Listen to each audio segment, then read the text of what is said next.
Hello and welcome to my channel. Daalụ Ndigbo. This is Igbo Area TV bringing you the biggest stories from Igbo, where truth meets the people. I am Azuka OJ, your host. Let's go straight to the headlines.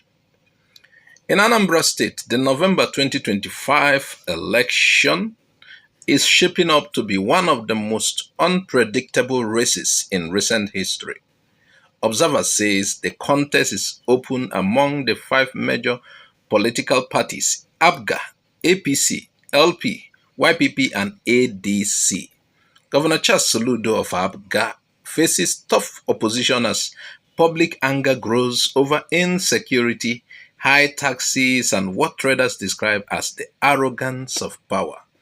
His promises to turn Anambra into a Dubai-Taiwan model has become a target of mockery, especially after the recent rains damaged many newly built roads. Still, Soludo holds the incumbency advantage, but analysts believe he is vulnerable. Meanwhile, the opposition parties are struggling to stand out. PDP appears divided and weak. APC's Nicholas Okachukwu and Uche Ekwunife face the challenge of parties' unpopularity in Anambra. Labour Party's Dr. George Moghalu brings experience but is battling internal division and questions about loyalty.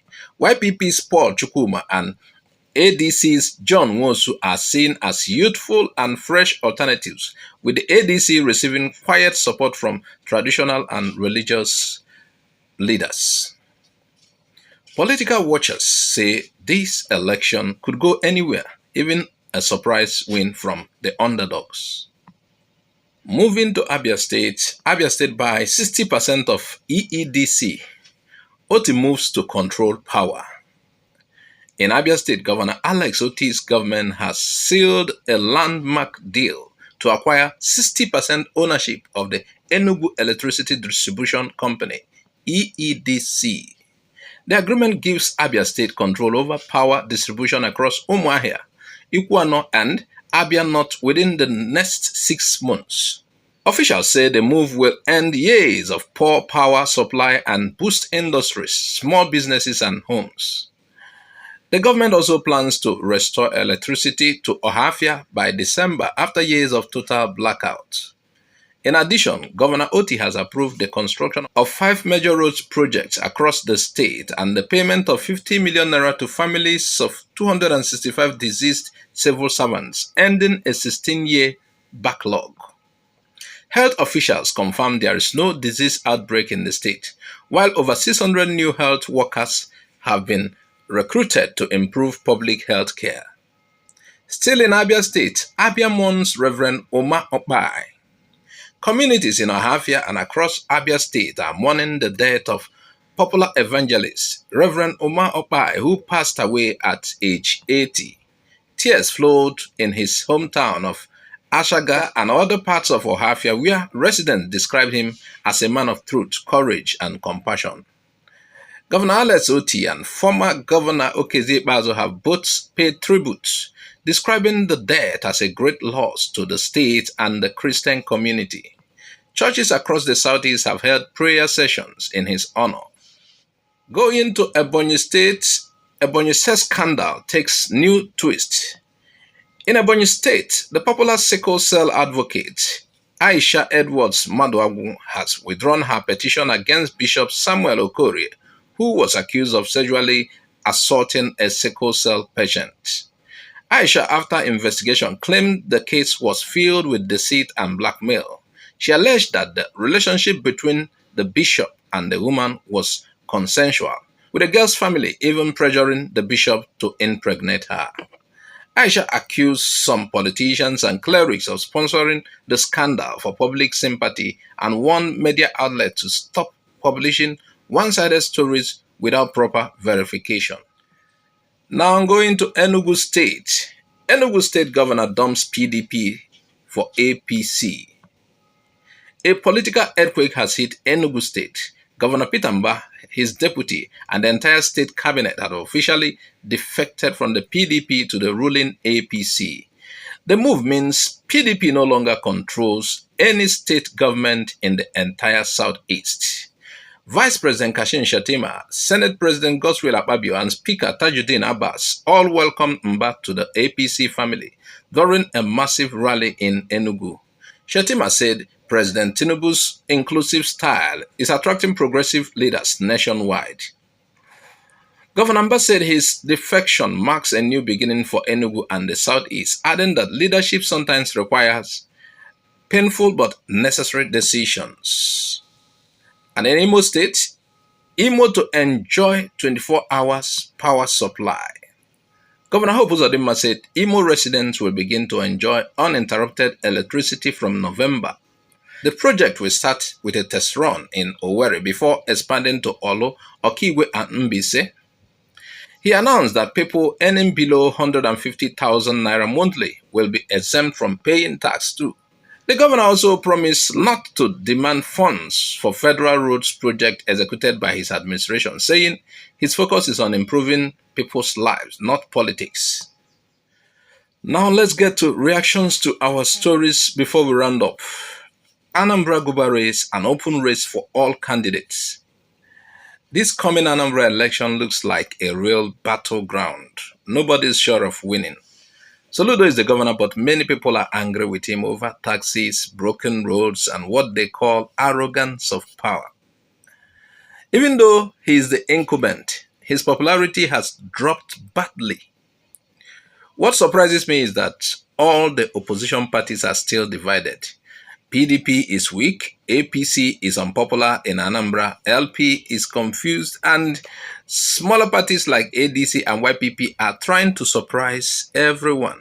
To me, this election is not about political parties, it's about trust. Ndi Anambra are tired of sweet talks and want someone who will reduce hardship, fix roads, and respect the people. If Soludo doesn't reconnect with the people, he might be the first APGA governor to lose in the state. Wow. And this is Taiwan, Japan, a bit Taiwan, Korea promise. May God help him. I say no man, no ekudo. Oje ni kwupụta ife. O nwere ka o si wee na-adazi na Anambra kịta. Ị hapụ ife ihe emechuwa Peter Obi. Nekwe ka ị na-achọ Jesu mere gị ebere, Virgin Maria nyere gị aka. Ị hapụ ife ihe emechuwa Peter Obi. Nekwe ka ị na-achọ ife a na-achọ ịgacha na ha. A sị na mmiri izoro. Ilo niile nwa na-alụlụ dịka ọpenti ga-ete ndịl. Ụfọdụ sị na ọ dịka ọpenti, a sị na ụfọdụ ilo emebisigo sọsọ ofu mmiri one ma one zoro. Anya bụkwa anya. Anyway, in Abia State, Abia is acquiring 60% stake in EEDC, nya NEPA.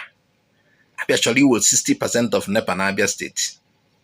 For me, this is honestly a bold and smart move by Governor Oti Nekwe. Now, if Abia controls its own electricity supply, it will help industries and small businesses grow faster. Many states are still waiting for Abuja, but OT is taking action. I like Imagine Abia controlling EEDC in their place. What makes sense? So, fixing power supply and building new roads means more jobs and better life for Abians. Paying compensation to dead workers' families after 16 years of backlog, that is compassion. I just hope this electricity deal will not turn into another political drama. What Abia people want is steady light, no long grammar. In Abia will be industries. Hacholoko 24 hours. Now, still in Abia, Abia State is mourning Reverend Oppai. All of you know Reverend Oppai, who was his death was announced yesterday. Onye si na ọma Oppai na Christian Kingdom, Christian world. Oppai was a great general as far as Christianity is concerned. Reverend Oppai was not just a preacher, he was a spiritual father to millions across Nigeria, especially in Abia State. It's the name of Oppai. His voice carried hope and his crusades changed lives. Even a lot of people can know testimonies. Even as a practical Christianity, I feel no more by. Sincerely, nnukwu ife emelu ndị Abia, ife ọjọọ melu, and to Nigeria and the entire Christian community. Men like him don't die. Yes, they live through the seeds they planted in others. And may God comfort his family and keep his legacy alive. Now, sickle cell advocate withdraws petition against Ebonyi bishop. This story is quite messy and sad. Beware of social media. It can twist anything. Whether the bishop or the lady was wrong, one thing is clear. Too many personal and spiritual boundaries were broken. And this particular advocate did well by investigating and trying to correct her earlier report. Also, bishop I saw n'aka Bishop Doshamana, adukwa hozi makana ụfọdụ na-achị megide ndị oke mewe ife solve. But however, it is a shame how religion, sickness, and power can mix up and cause pain. Lesson for all, let us not rush to judge. And when we hear one side of the story only, especially online, hear always the two sides before you judge. One of the greatest story, though painful, APC ayamohe na Igbo mana ochokwana ha achọna ka awulucha Rochas nobuna oji APGA wee bata ba APC buru ife ma ndị APGA bunye APC ife aka gọvanọ Enugu na emekwa kịta buru ife ma onweta na PDP ife niile ma afụfụ niile mbọ niile agbalụ bunye ndị APC. It is actually a big political earthquake. With Enugu gone, PDP is finished in PDP. That's a major party in Southeast is finished. But let's be honest, these defections are not really about ideology. They are about survival and power. You know what is happening actually? It is out of pressure from central Abuja pressure. Who will survive war? Many politicians in Nigeria don't change their mindset when they change party. They just change their uniform. So while APC may celebrate, ordinary citizens are asking, will this change bring better roads, jobs, and security? Until people's lives improve, party means nothing. Mana hasn't APC or for those not APC. Eji APC malai mana ha waga ime. Inenekwu anya on an ordinary day, Governor Oppai eje APC mana ọkụ dị over enwere ike agwere na only bịa APC aye Wolu steeti gụnye onye ọzọ ndị maka ndị a na-achịkịta si eme ndị isi mgbaka.